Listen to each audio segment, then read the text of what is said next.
apakah Ibu mempunyai waktu luang hari ini? Selamat malam juga, Pak. Ada apa, Pak Eko?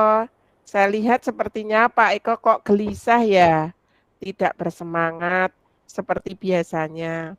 Bagaimana, Pak Eko? Ada yang bisa saya bantu? Mohon maaf, Bu. Saya mengganggu waktunya Ibu Ngadinem. Tidak apa-apa, Pak Eko. Begini, Bu. Saya mau curhat tentang masalah saya. Apakah Ibu Ngadinem bisa membantu saya? Hmm, dengan senang hati, Pak Eko. Kira-kira apa ya yang bisa saya bantu? Ya, sebenarnya saya hanya ingin mendapatkan solusi atau pemecahan masalah yang sedang saya hadapi, Ibu. Masalahnya apa, Pak? Coba Pak Eko ceritakan apa yang sedang dialami, yang sedang dirasakan. Mungkin nanti saya bisa membantu.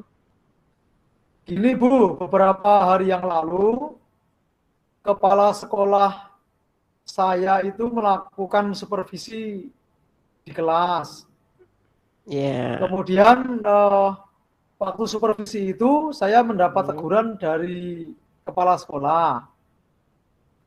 Oh, bagaimana bisa, Pak? Lalu apa yang membuat Pak Eko mendapat teguran dari kepala sekolah?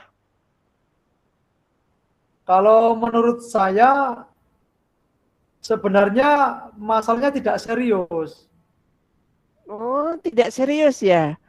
Tidak seriusnya yang bagaimana, Pak Eko? Kepala sekolah mengkritik tentang proses mengajar saya, Bu. Proses mengajar yang bagaimana, Pak?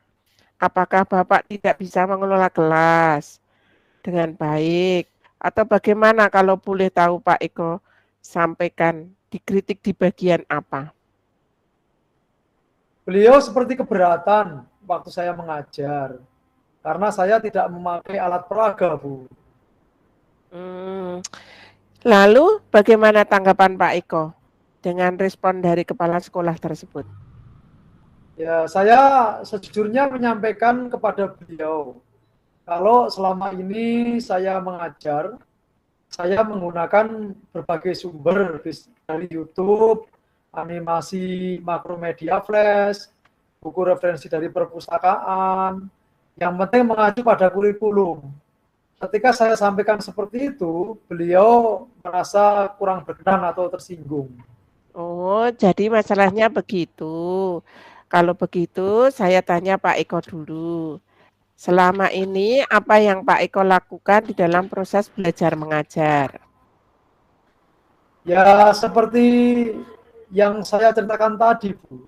Saya menggunakan berbagai sumber dari video YouTube, animasi makromedia flash, kemudian buku dari perpustakaan, mengajak siswa untuk menonton video, menayangkan video-video pembelajaran yang interaktif dan menyenangkan.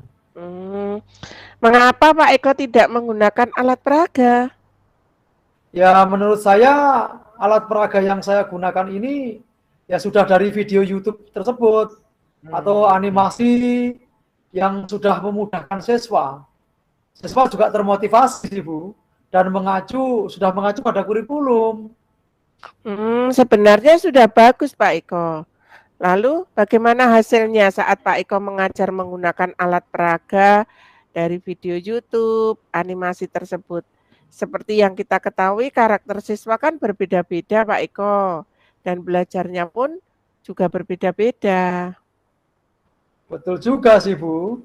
Kenapa saya tidak kepikiran ke sana ya? Selama ini ada beberapa siswa yang hasilnya masih kurang maksimal. Itulah Pak Eko pentingnya alat peraga. Mungkin harapan dari kepala sekolah kemarin adalah seperti itu, Pak Eko, supaya menggunakan sumber belajar dengan alat peraga. Saya pikir ada benarnya juga, Ibu. Setelah Pak Eko bercerita, kira-kira bagaimana perasaan Pak Eko sekarang?